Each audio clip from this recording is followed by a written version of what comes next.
I don't know if you could tell, but earlier in the service, Tom sang the Lord's Prayer to House of the Rising Sun, and Tom, that was very creative and wonderful. Also, Daniel, that was absolutely beautiful, and we really appreciate it. I told Daniel a little bit earlier, the man who actually sang that on Broadway is somebody I know from the Association of Disciples Musicians, and we had a long conversation this week.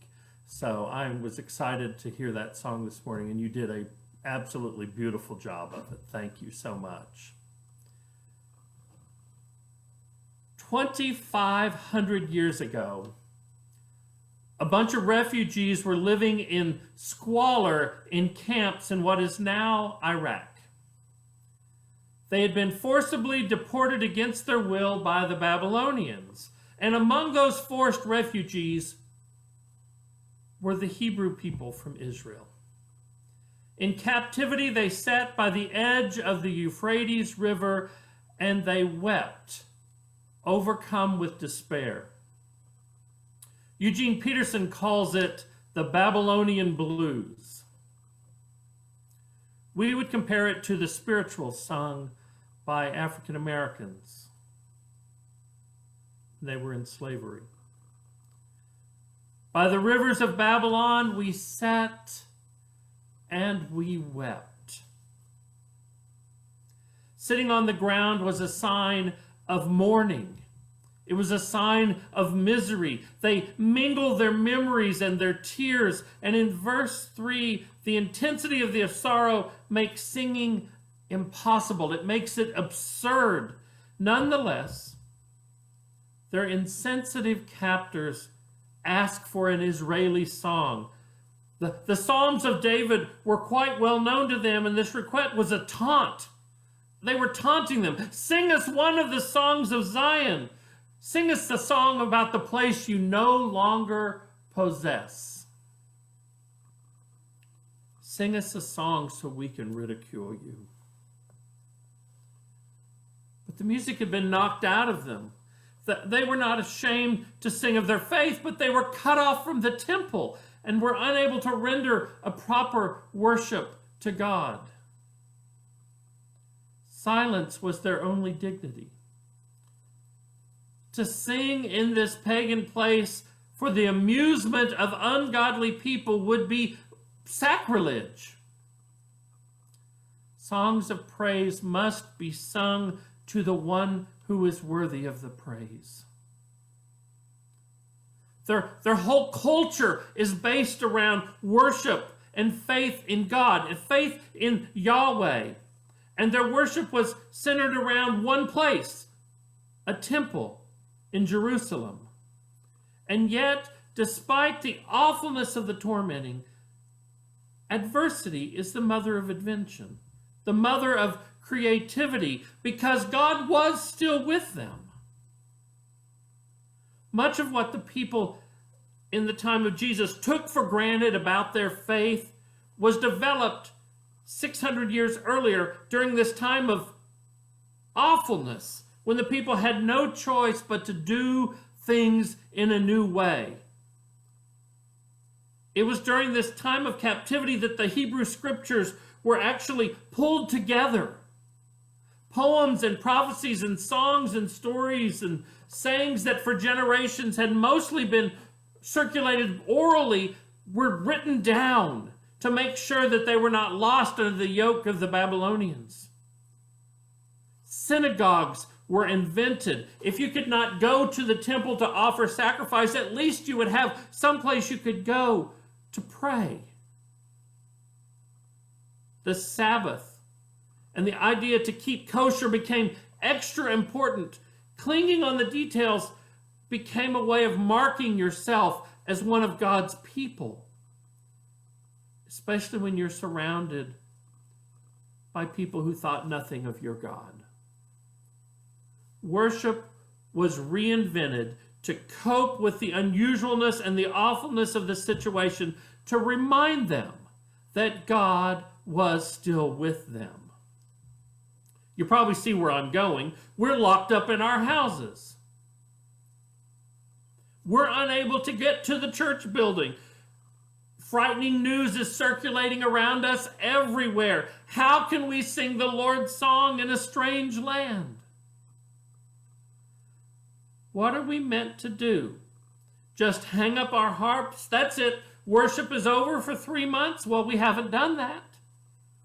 I can assure you that there is plenty of worship going on, even if, like the refugees by the waters of Babylon, we have had to reinvent it. God is with us. 25 years ago today, we were devastated by a tragedy.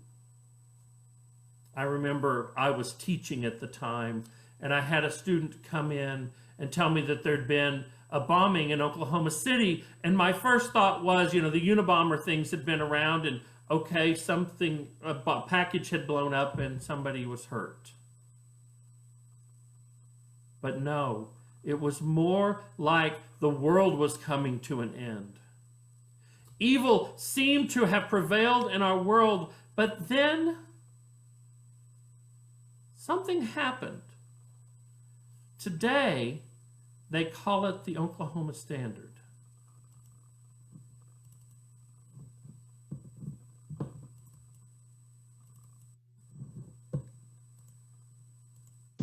Well, we welcome you to our worship service today as we remember and mourn those who so tragically lost their lives in the bombing of the Murrah building on April 19, 1995. But that horrific event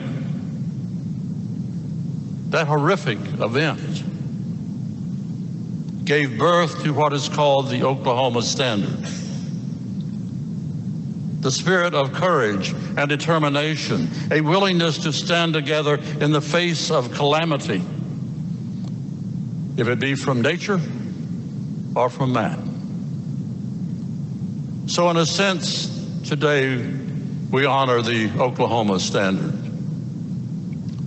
Following the bombing, the Reverend Don Alexander offered First Christian Church as a resource center for the various agencies that would minister to the grieving families of those 168 who were killed. Those agencies included the coroner's office, the media, and mental health professionals, and others. Almost every room in the building was put to use, including the Jewel Box Theater and the dining room and the kitchen. Now, I'm not going to try and name everyone who was a hero of faith during those stressful days after the bombing.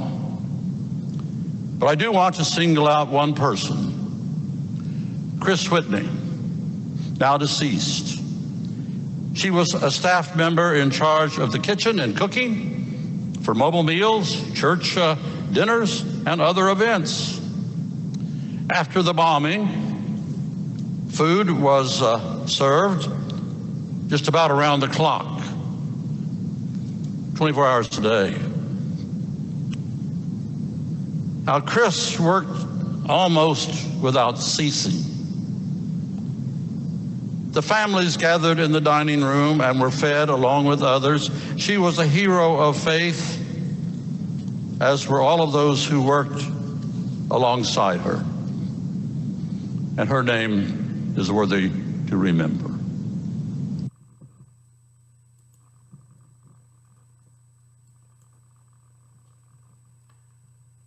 People came together. People took care of one another on a scale that made us sit up and say, God is with us, even when it seems like the world is coming to an end.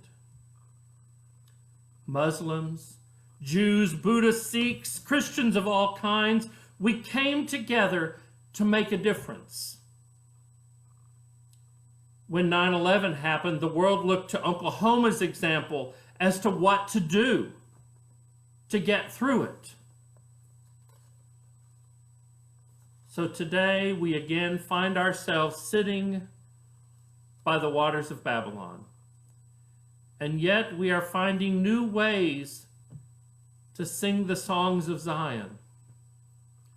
Genesis 1 tells us that human beings are made in the image of God, and it also tells us that God created the universe. So if we are in God's image, then we too are called to be creative. We're not all creative in the same way. We don't all have to be Michelangelo or J.K. Rowling's, Garth Brooks, or even Einstein. You may be a knitter, or a painter, or a poet, or someone who bakes bread. You might write letters or make calls, or simply pray for others. Since God is with us, it is good to express our creativity in whatever way God has gifted us. In this time of worshiping together apart, we are still called to find new and creative ways to love all the people, to sing our songs of Zion. We are called to be creative. Reminds me of a song I want to close with called Restless Weaver by Cricket Harrison that talks about our creative nature that God gifted us with.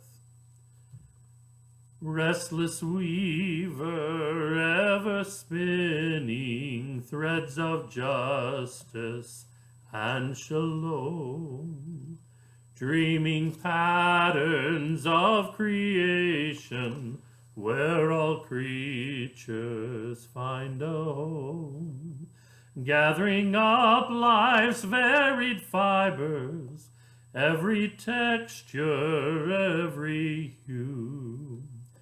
Grant us your creative vision, with us weave your world anew. Amen.